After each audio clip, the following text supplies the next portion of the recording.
Hello, everyone. Today, I'm delighted to be joined by Marc Bruner, a visionary with over 40 years of experience in the energy sector. Marc, thank you so much for your time. Really appreciate it. And I want to start off by asking you, with your legendary track record in discovering and developing major energy assets, can you share more about your past experiences and tell us a little bit more about your latest project, Lost Soldier? Okay. Well, I'm glad to be here, Liz. I'm a second generation oil and gas man from all places, Texas. In the early 1950s, my father started a company called Techstar. And when it sold out to U.S. Steel, it was the largest independent oil and gas company in the world. Delhi Pipeline Systems was the largest gas distribution system in the United States. What has defined my career more than anything else is basically two companies: Pinnacle, which was a coal bed methane company in the Powder River Basin. We raised $50 million, and within 3 years, we sold it to Marathon for $550 million.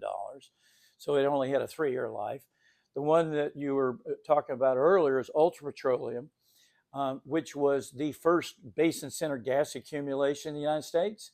And now 80% are all basin center gas accumulations in the United States. So anyway, as you say, Ultra was a pretty important project.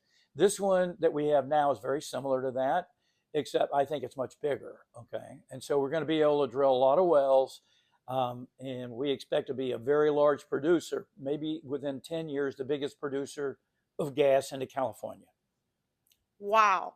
And that brings me to my next question, which is, starting the year, there was a national energy emergency declared, and now there's growing calls for increased domestic production.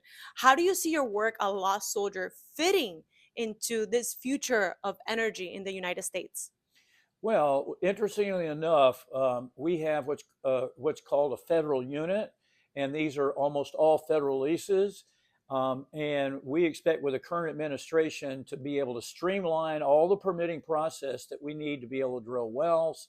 And we're very happy that we have a friendly administration that's going to be able to assist us and expedite whatever it is we need. And talking about the Jonah and Pinedale fields that supply over 2% of America's natural gas, what critical factors made those developments so successful, and how can you replicate that today? Well, I think you have to understand in a basin center gas accumulation, which I mentioned, these zones are regionally pervasive, and it's more than anything else just a construction project. We know what it is, and we just have to drill the wells and have the proper infrastructure to hook them up. So we can go very, very quickly as a result of the kind of deposit that we have. And that's what we intend to do. Mark, I want to ask you, what makes Lost Soldier so special to you? Well, I think the really interesting situation is that this is what I call a lost basin. Because there was a uranium mine out here that's been reclamated since the late 1970s after the meltdown of the 3 Mile Island fiasco, no one could ever get any permits to drill this well until that reclamation was finished.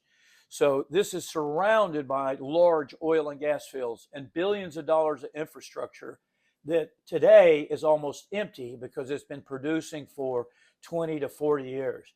This is a basin that could not be drilled. It's the only one in the U.S. that I'm aware of, and we have discovered the basin. We're the only operator in the basin, and we're very excited about developing a new project that no one could develop before. It's unique. We're very excited about the new administration. And actually, we had a good relationship already with the unit operating agreement that we currently have. But we feel like that our situation, the permits will be expedited, and we expect to be able to drill in a lot of wells very quickly. Amazing. Thank you so much, Mark, for your time. What a legend. We'll leave a link below for anybody that wants to subscribe to Lost Soldier and learn more about the company and its upcoming milestones. Thank you, everyone, for watching. Thank you, Mark. Thank you.